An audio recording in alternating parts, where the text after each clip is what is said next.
Bismillahirrahmanirrahim. Alhamdulillahi rabbil alamin. Wassalatu wassalamu ala asyrafil anbiya'i wal mursalin Sayyidina Muhammadin wa ala alihi wa sahbihi ajma'in. Rabbi shrah li sadri wa yassir li amri wahlul 'uqdatam min lisani yafqahu qawli. Rabbi zidna ilman nafi'a warzuqna fahman thaqiba. Allahumma anfa'na bima 'allamtana wa 'allimna alladhi yanfa'una. Subhanaka la 'ilma lana illa ma 'allamtana innaka antal 'alimul hakim. Wa la haula wa la quwwata illa billahil 'aliyyil 'azim. Amma ba'd. Qala al-mu'allif rahimahullah ta'ala wa nafa'ana bihi wa bi barakati 'ulumihi fid dharain. Amin. Wal hay'atu katsiratun. Adapun sunnah-sunnah hayat itu banyak di dalam sholat. Ribuan jumlahnya sunnah. Cuma yang disebutin beberapa bagian. Jadi sunnah hayat itu jamak hay'ah. Artinya hay'ah keadaan, suatu keadaan di dalam sholat. Tingkah atau pola itu namanya hayat. Apa bedanya hayat dengan ab'ad?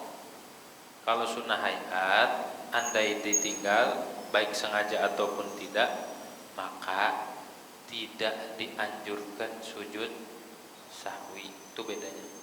Kalau sunnah ab'ad tertentu dan andai ditinggal, dia sunnah sujud sahwi sebelum salam. Sujud sahwi itu dua, walaupun lupanya banyak, walaupun yang ditinggal banyak. Dari sunnah ab'ad tetap sujudnya dua. Di dalam mazhab Syafi'i sujudnya sebelum salam. Dan sunnah hayat itu banyak. Di antaranya tasbihatur ruku'i was sujud. Di antaranya adalah tasbih ruku' dan sujud. Ketika ruku' baca, di antaranya berarti banyak banget. Sebagiannya adalah tasbih ruku'. Subhana rabbiyal azimi wa bihamdihi. Berapa kali? 3 kali. Itu waktu rukuk. Subhana rabbil azim wa bihamdihi. Itu sunnah hayat. Dapat pahala ketika dilakukan. Karena itulah yang dibaca oleh Rasulullah sallallahu alaihi wasallam. Dan juga doa-doa di dalam rukuk. Subhana rabbil azim wa bihamdihi, subhana rabbil azim wa bihamdihi, subhana rabbil azim wa bihamdihi 3 kali. Terus Allahumma laka raka'tu wa bika amantu 'alaika tawakkaltu khasha'a laka ra'si wa syahri wa mukhi wa syahri khasha'a laka ra'si wa mukhi wa syahri wa mastaqallat bihi qadami. Itu doanya tuh ketika ruku. Tapi kalau jadi imam cukup baca subhana rabbil azimi wa bihamdihi berapa? 3 kali cukup. Adnal kamal, paling minimal, paling sedikit kesempurnaan itu 3 kalau jadi imam. Kecuali imam yang makmumnya redho kalau dilama-lamain, maka tambahin doa yang tadi. Kalau makmumnya enggak ridho kelamaan imamnya, jangan egois. Imamnya semua sunnah dipakai, akhirnya makmum kejang-kejang kelamaan. Maka sunnahnya imamah mentakhfif.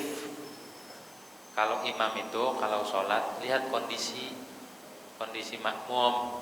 Ada yang udah tua, ada yang ada hajat, ada yang sakit dan lain sebagainya. Maka jangan kelamaan. Itu ya. Kalau jadi imam, kecuali makmumnya ridho, makmumnya satu suara, makmumnya patuh, kayak pimpinan pesantren ataupun satu tokoh yang dihanutin, diikutin, maka mau lama juga silakan. Karena kalau kelamaan sholatnya si imam nih, akhirnya makmum ngeluh, itu sholatnya kagak naik. Jangankan diangkat ke langit, nyampe telinga aja kagak sholatnya. Gitu. Wasujud dan tasbih sujud. Subhana rabbiyal a'la wa subhana rabbiyal a'la wa bihamdihi. Perintah Allahnya di Al-Qur'an, sabbihisma rabbikal a'la. Bersucilah engkau, bertasbihlah engkau, sucikanlah Allah. Bertasbih biasa. Dengan nama Tuhanmu yang maha luhur. Subhana rabbiyal a'la wa bihamdihi. Nah, 3 kali. Paling mentok 11. Tapi adnal kamal salat. Paling sempurnanya itu 3 kali.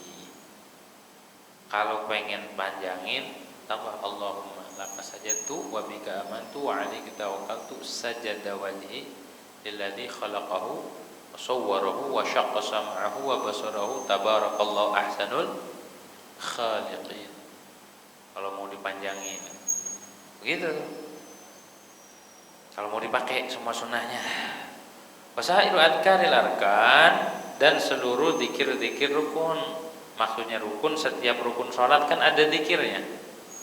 I'tidal ada zikirnya, ruku ada zikirnya, sujud ada zikirnya, julus baina sajdatain ada zikirnya.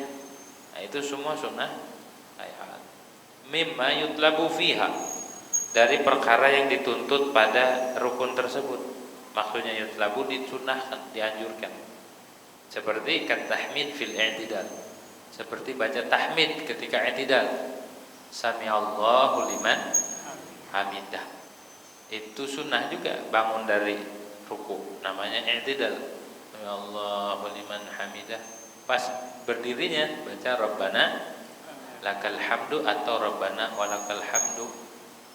Rabbana lakal hamdan katsiran thayyiban mubarakan mil as-samawat wa mil al-ard wa mil ma syi'ta min syai'in ba'd ahaqqu ma qala al-'abdu wa kulluna laka 'abdu la mani'a lima a'taita wa la mu'tiya lima mana'ta wa la radda lima qadaita wa la yanfa'u dzal jaddi minkal jadd. Segitu tuh bacaannya aslinya. Cuma kalau seandainya kepanjangan, cukup subhana rabbana lakal hamdu mil as-samawati wa mil al-ardi wa mil ma syi'ta min syai'in ba'du. Tuh tahmid itu. Kalau mau disempurnain kayak tadi, bacanya rabbana lakal hamdu atau rabbana walakal hamdu hamdan katsiran thayyiban mubarakan. Jadi waktu Nabi lagi sholat, terus malaikat berebut nyatet pahala makmum. Habis kelar sholat ditanya, adakah di antara kalian bacaan apa sehingga malaikat berebut tuh nulis pahalanya? Siapa yang baca tadi pas lagi i'tidal? Ya, apa yang kamu baca? Itu tadi Rabbana lakal hamdu, tambahin hamdan katsiran thayyiban mubarakan. Muji Allah, memuji Allah pahalanya luar biasa. Gitu. Allah maha terpuji. Apapun yang Allah lakukan kepada kita, Allah tetap terpuji. Allah tetap Rahman Rahim. Ingat, apapun yang Allah perbuat terhadap makhluk, mau kelihatannya serem amat, zalim amat, kelihatannya kagak enak, tapi sejatinya itu tidak keluar daripada Rahman Rahimnya Allah Subhanahu wa taala.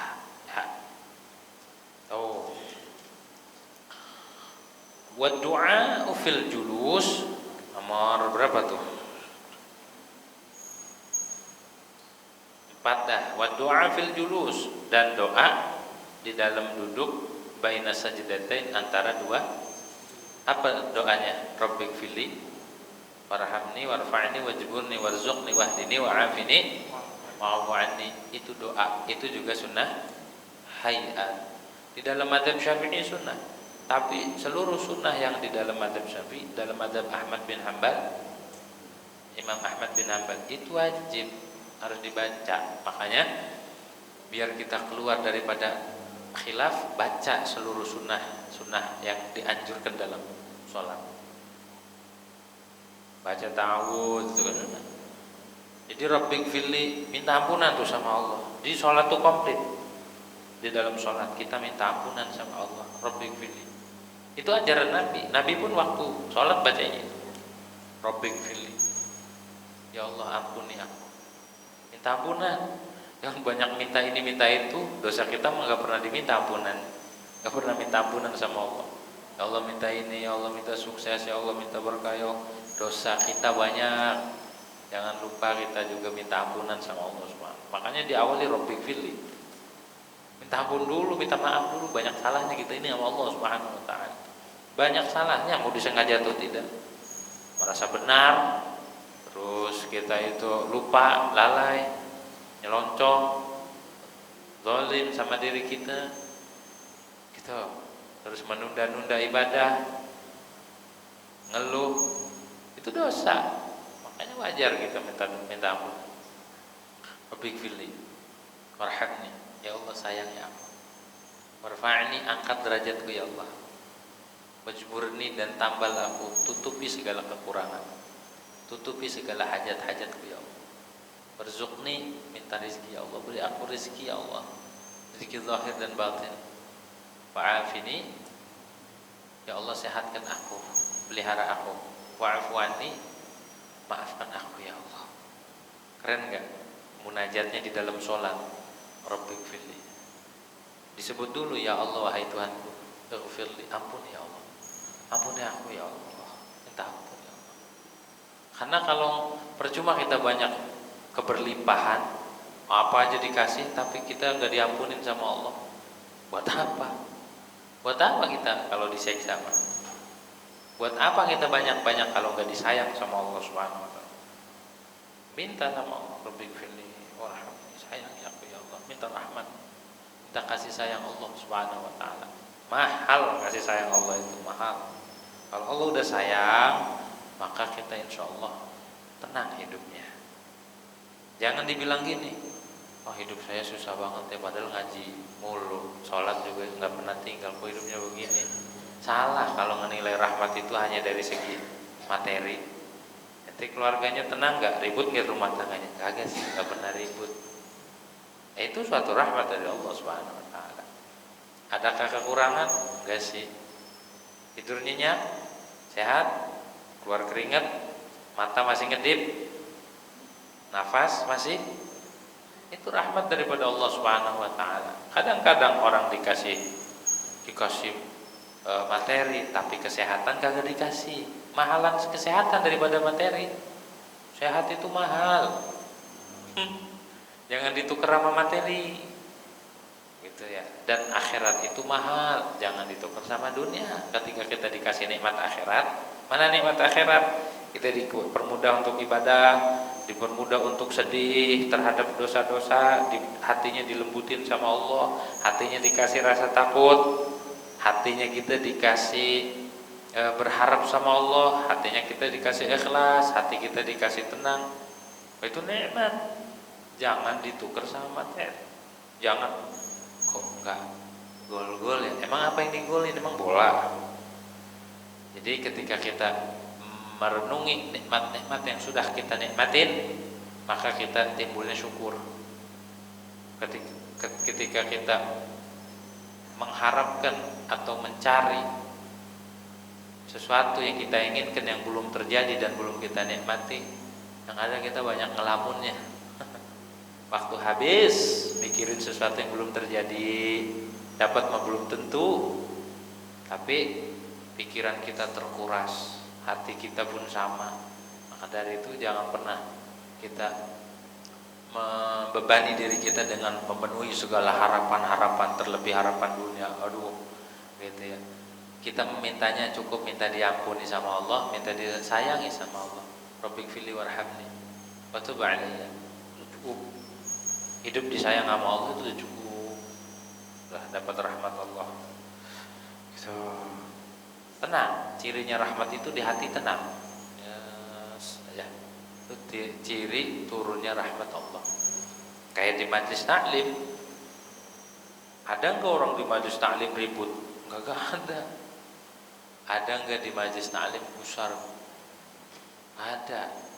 Waktu sholat berantem kali? Enggak ada. Begitu ya. Jadi di dalam satu tempat yang dimana di situ turun rahmat dan keberkahan atau malaikat juga udah turun, maka cirinya adalah tenang pikiran dan batin. Batin kita tenang, pikiran kita tenang. Bahkan di mana ketika kita di rumah atau di tempat lain nyari ketenangan, pengen tenang. Ada yang di kafe, ada yang di atas pohon pengen tenang kayaknya ayam tuh tenang banget tidur di atas pohon. Coba tidur di atas pohon kagak dapat ketenangan. Giliran di majelis pules. Al-Fatihah begitu tidur langsung. Itu nikmat dari Allah. Biarin, makanya itu nikmat daripada Allah Subhanahu wa taala. Emang begitu. Kalau rahmat Allah turun itu tenang, nyaman, damai. Ya. Makanya kalau pengen nyari ketenangan di rumah ruwet, berantem mulu sama bini misalkan. Diomelin mulu, pergi ke masjid. Ngapain? Tidur. Karena masjid mah tempat turunnya rahmat Allah Subhanahu wa taala. Tempat zikir, tempat dibacain Al-Qur'an, tempat sholat, tempat ibadah. Makanya tenang masjid mah. Tenang banget. Gitu ya. Jadi kalau di rumah lagi ada nih, duduk udah di masjid, zikir kayak sholawat dan lain sebagainya. Nyari rahmat Allah Subhanahu wa taala. Udah. Wa du'a akibat tasyahud, dan berdoa setelah tasyahud. Doa yang di tahiyat akhir, yang innaka hamid fil alamin ini. Al-maghfir lima qaddamtu wa ma akhartu wa ma asrartu wa ma a'lantu wa ma anta a'lamu bi min antal muqaddim wa antal muakhir la ilaha illa anta. Wa ma inni a'udzubika. Apa itu? Gimana dia? Lupa dah. Ya walaupun fitnatul masih ada, Allah menadukan adzabil qabri. Ya itu. Wa min al-mahya wa min fitnatil masihid dajjal. Wa minal maghrami wal ma'tham. Itu doa. Ngedoa di situ juga selain minta perlindungan sama Allah Subhanahu wa taala, kita ngedoa di situ. Orang yang doa setelah tasyahud, dia terhindar daripada fitnah dajjal. Ya. Orang yang minta perlindungan ketika tasyahud akhir, dan di situ tempatnya, waktu ijabah di situ, tempat mustajab di antaranya ketika tasyahud akhir. Masihid dajjal gitu. Minta perlindungan dari siksa kubur. Nah itu juga dikatakan sunnah, disebut sunnah hayat. Andai ditinggal kagak sujud sahwi. Kalau ditinggal penting tuh doa setelah tasyahud, baca gitu ya. Wassalatul ibrahimiyah, dan salat ibrahimiyah. Allahumma shalli ala sayyidina Muhammad wa ala ali sayyidina Muhammad kama shallaita ala sayyidina Ibrahim wa ala ali sayyidina Ibrahim, barik ala sayyidina Muhammad wa ala ali sayyidina Muhammad kama barakta ala sayyidina Ibrahim wa ala ali sayyidina Ibrahim fil alamin innaka Hamidum Majid. Nah itu juga sunnah hayat. Sunnah hayat tuh salawat ibrahimiyah. Wa kana Ibnu Mas'ud radhiyallahu anhu yad'u bi kalimat. Dan adalah Imam Ibnu Mas'ud, sahabat Nabi radhiyallahu anhu, itu berdoa setelah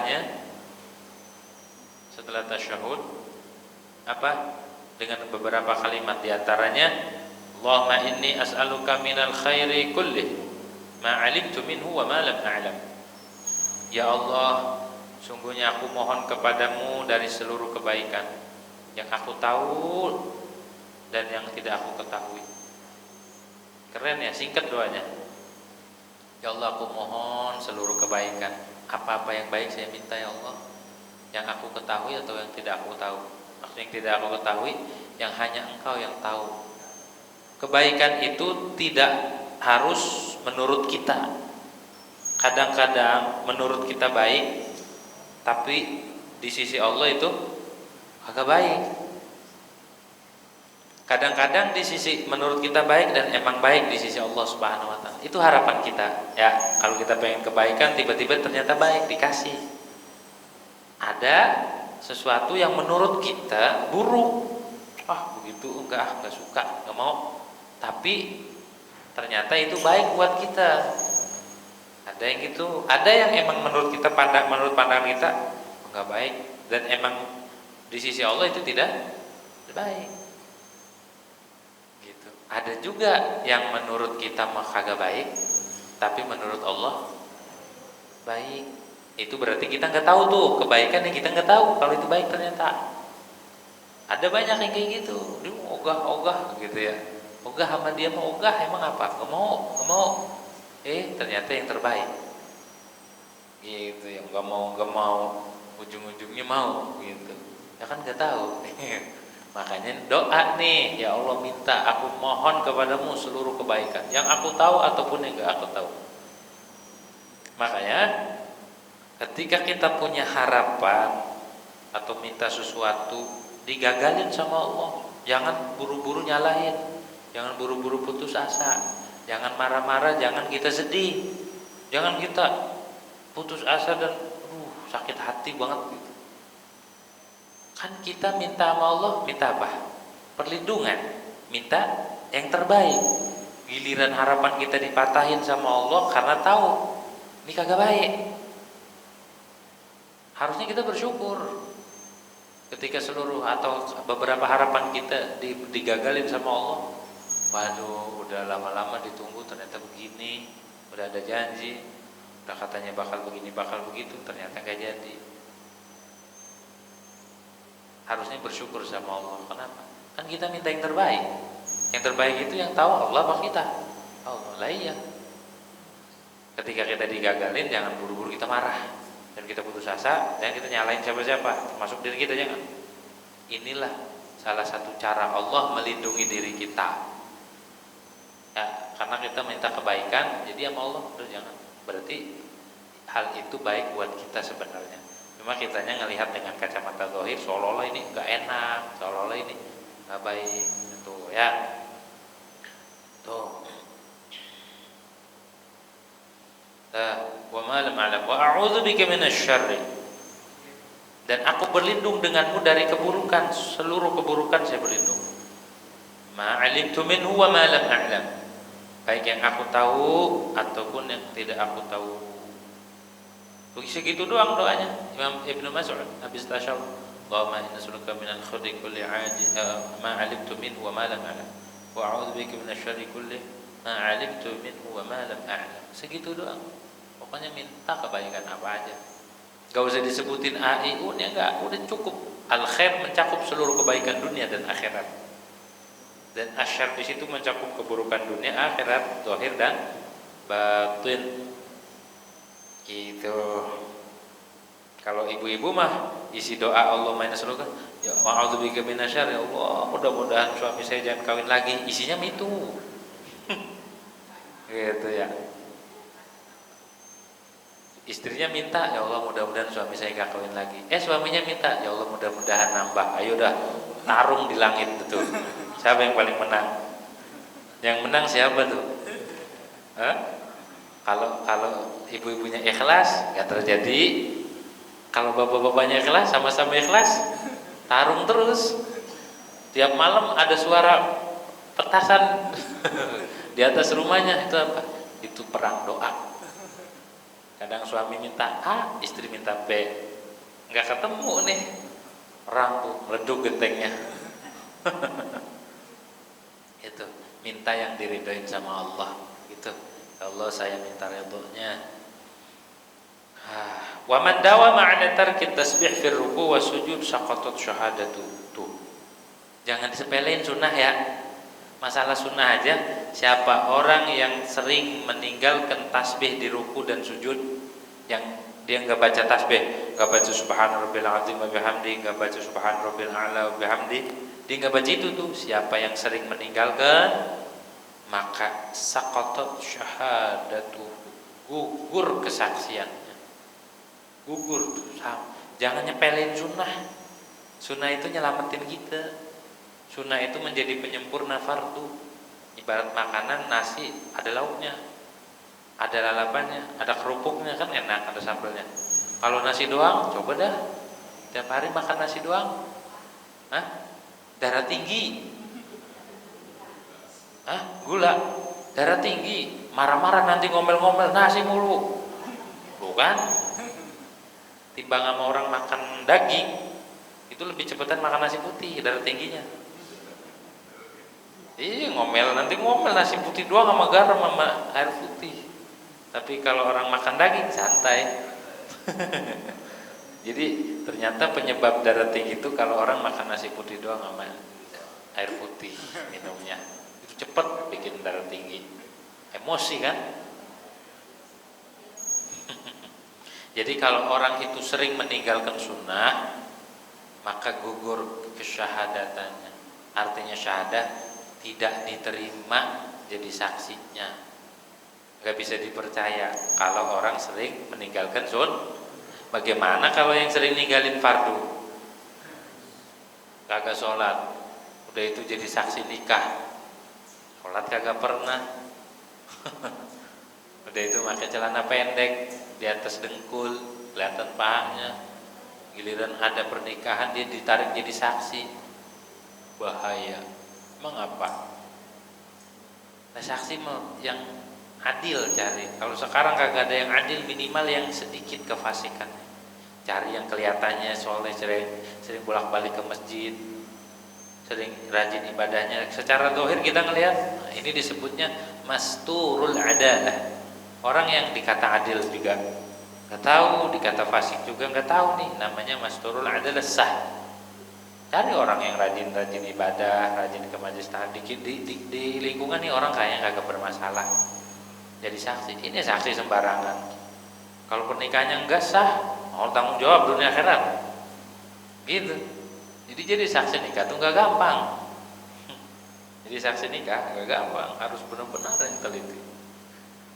Itu, ini sholatnya ditinggal, terus dia enggak pernah dia melakukan satu kebaikan, jadi saksi, pede lagi, tanggung jawab dunia akhirat. Jadi makanya di akad nikah tuh di prosesi jam kabul ada syahadat ya, disuruh syahadat dulu. Itu sebenarnya yang diterjang wali sama saksi yang dituju. Cuma semuanya hulu jami'an ucapin semua asyhadu an la ilaha illallah wa asyhadu anna, biar semuanya bersyahadat. Takutnya ada sesuatu kalimat yang keluar dari mulut kita menyebabkan kita murtad atau kafir dengan syahadat, itu jadi kita masuk Islam lagi. Terus tubna ilallah, artinya tubna itu kami tobat kepada Allah. Jadi takut ada hal-hal dosa yang ini, tobat, istighfar ya. Jadi tobat diperbarui. Jadi syahadat dan kalimat istighfar dan lain sebagainya, pengakuan tuh itu sebenarnya yang dituju wali sama saksi. Sebenarnya mah cuma semuanya ikut bareng ayo syahadat asyhadu an la ilaha illallah asyhadu anna muhammadar rasulullah, biar bersihkan lagi. Jadi jangan nyepelein agama, jangan nyepelein urusan agama, jangan nyepelein perintah, karena berkaitan satu sama lain. Mau pernikahan, apa persaksian dan lain sebagainya. Jadi ruddat syahadatuhu, ditolak persaksiannya. Gak sah, kalau nggak sah pernikahannya nggak sah. Harus diulang lagi, cari saksi yang beneran di kita bang. Gitu. Ini mah ya jadi wali lagi. Ini anak perempuan terus pakai celana pendek, kelihatan pantatnya kalau lagi nyuci motor. Astagfirullah, pusarnya kemana-mana. Kudu kita punya muruah, rasa malu, gitu ya. Kita kudu ngejaga wibawa, ngejaga hal-hal yang remeh kayak gitu. Makan sambil diri, blegon. Maka dari itu, kalau yang ngerasa punya anak perempuan ataupun yang ngerasa ntar bakal dipanggil jadi saksi, jaga dah muruahnya. Minimal pakai celana yang di bawah lutut, minimal pakai sarung atau pakai celana panjang, pakai peci kalau keluar, kalau enggak pakai topi. Begitu ya, jangan buka kepala tuh, jangan kepedean, jangan gitu begini. Akhirnya pernikahan anaknya berantakan gara-gara ada sesuatu hal yang dilanggar dalam urusan agamanya tuh. Terus gimana yang udah terlanjur, yang udah afallahu amma salaf, mudah-mudahan yang udah lewat Allah maafin. Sekarang nih kan udah tahu ilmunya, Gitu. Kalau minum jangan sambil berdiri, kalau makan jangan sambil jalan. Ini mau sambil lari makan. Jadi biar kita tertib dan tertata ikut aturan Allah dan Rasul. Tuh. Ya gampang. Wa madhabul imami Ahmad anna man tarakahu amidan batalat sholatuh. Dan madhab Imam Ahmad bin Hambal bahwa barang siapa yang meninggalkan tasbih tadi itu, meninggalkan tasbih ruku, tasbih sujud, sengaja ditinggal, maka sholatnya batal, berarti jadi rukun. Dalam madhab Imam Ahmad bin Hambal. Kalau dalam madhab Syafi'i enggak batal. Cuma tadi tuh kalau nyepelin sunnah jadi fasik. Kalau fasik ditolak syahadatnya. Tuh. Kenapa begitu? Karena dia menjauhi dari sunnahnya Nabi Muhammad. Orang mau sehebat apapun ibadahnya, mau serajin apapun sholatnya, mau sebanyak apapun dia zikirnya, mau istiqomah atau serajin apa dia ngajinya, mana-mana dia ngaji, kalau dia coba-coba sengaja meninggalkan sunnah Nabi Muhammad SAW, sengaja di hatinya dia tidak ada ta'alluq dengan Rasulullah SAW, dia mau memisahkan, dia mau meninggalkan sengaja, ini sunnah ini, awas hati-hati. Urusannya dengan Nabi Muhammad SAW. Orang kalau nyepelin sunnah bisa murtad. Di dalam kitab Irsyadul Ibad sama di dalam kitab Sulamut Taufiq itu terangin, orang kalau nyepelin sunnah itu bisa keluar agama. Itulah Rasulullah SAW. Hati-hati kalau nggak ada hubungan dengan Rasulullah, nyepelin hal-hal yang berkaitan dengan Rasulullah SAW, maka taruhannya adalah agama. Tuh, baru tahu kan kenapa begitu? Karena semua agama, semua ilmu, semua kebaikan yang datang di alam dunia yang Allah kasih, itu semua pintunya Nabi Muhammad SAW. Maka Imam Ahmad bin Hambal saking telitinya, hati-hati biar orang ini ngikut apa yang dibaca Nabi, takut ini rukun karena Nabi nggak baca, sampai dijadikan ini rukun. Saking telitinya Imam Ahmad bin Hambal, mazhabnya itu ikhtiyar, berat mazhabnya Imam Ahmad bin Hambal. Seluruh sunnah yang ada di dalam mazhab Syafi'i, dalam mazhab Imam Ahmad bin Hambal, kebanyakan itu dijadikan, beliau berpendapat itu adalah rukun. Saking beliau itu ittiba'nya sama sunnah, beliau itu muhitun bisunnatin Nabi Muhammad SAW. Beliau itu nguasain sunnah Rasul. Sampai-sampai cara makan aja harus ada sunnah Nabi, harus tahu dalilnya. Cara makan semangka, beliau kalau belum ketemu dalilnya nggak berani. Memang betul Nabi makan, tapi cara makannya sih belum tahu dalilnya gimana, apa dari sini, apa digeragot, apa dipotong. Itu saking teliti dan hati-hatinya Imam Ahmad bin Hambal. Beliau itu nasirus sunnah, beliau itu hafidhun lis sunnah, menjaga sunnah Nabi Muhammad sallallahu alaihi wasallam. Maka beruntung, gitu ya, sehabis-habis beruntung orang yang masih mau ngelakuin sunnah Nabi Muhammad sallallahu alaihi wasallam. Berarti di hatinya masih ada cinta, berarti di hatinya ada peduli sama Rasul. Fa in kana nasiyan jubira bisujudis sahwi.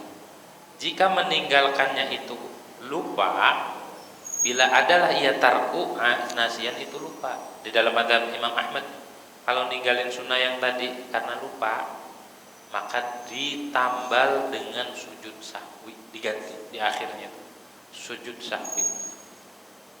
Begitu, jangan nyepelin sunnah di dalam sholat, gitu ya. Terlebih kalau kita menjalankan semua ataupun sebagian besar sunnah yang kita ketahui. Boleh ngaji, kita sunnah baca ta'awudz, sunnah kita ketika habis Fatihah tuh saktah, kan habis takbir tuh Allahu Akbar, diam dulu sejenak, namanya saktatus sholat ada. habis takbir. Antara takbir dan doa iftitah, diam dulu, jangan Allahu Akbar, Allahu Akbar kabira, ada bersunnah. Jadi diam dulu, biar tertata. Antara doa iftitah dan ta'awudz, wa ana minal muslimin, diam dulu, a'udzubillahi minasyaitonirrajim, diam dulu, baru baca bismillah, terus sampai waladhdallin, berhenti dulu. Sunnah baca Rabbighfirli bagi yang baca Fatihah. Kalau makmum kan enggak, nanti makmum pas dia baca Fatihah sendiri. Sunnah Rabbighfirli baru antara amin dan surah itu sunnah diam juga. Jangan waladhdallin amin. Imam juga sunnah baca amin karena imam baca Fatihah kan. Bukan makmum doang yang dengar, imamnya juga baca amin amin. Jangan disambung langsung Bismillahirrahmanirrahim. Diam dulu. Antara amin dan surah. Ya surah Bismillahirrahmanirrahim. Qul huwallahu ahad, Allahus samad, lam yalid wa lam yulad wa lam yakul lahu kufuwan ahad. Diam dulu sebentar. Baru takbir, ruku. Itu jangan langsung disambung-sambung, itu enggak dapat sak status. Ciri fikihnya seseorang itu dia pakai dia. Terus takbir rukunya sunnah dipanjangin sampai dia mentok ruku. Jangan Allahu Akbar. Sunnah Allahu Akbar gitu. Bar itu udah nyampe ruku. Itu ciri fikihnya seseorang adalah memanjangkan lafaz jalalah sampai dia selesai ke rukun muntaqqal ilaih. Rukun yang ditinggal, rukun yang dituju. Jadi Allahu Akbar. Nah, jangan Allahu Akbar. Disingkat belum nyampe udah kelar takbirnya. Kosong dalam sholatnya, ada yang kosong. Nah, gitu ya. Sunnah tuh dipakai. Terus tasyahud awalnya jangan kelamaan. Kalau orang yang ahli fikih mah enggak lama-lama tasyahud awalnya. Gitu ya. Wa takbiratul intikhalat wallahu a'lam bissawab. Al-Fatihah. Alhamdulillahirabbil alamin arrahmanir rahim maliki yaumiddin. Iyyaka na'budu wa iyyaka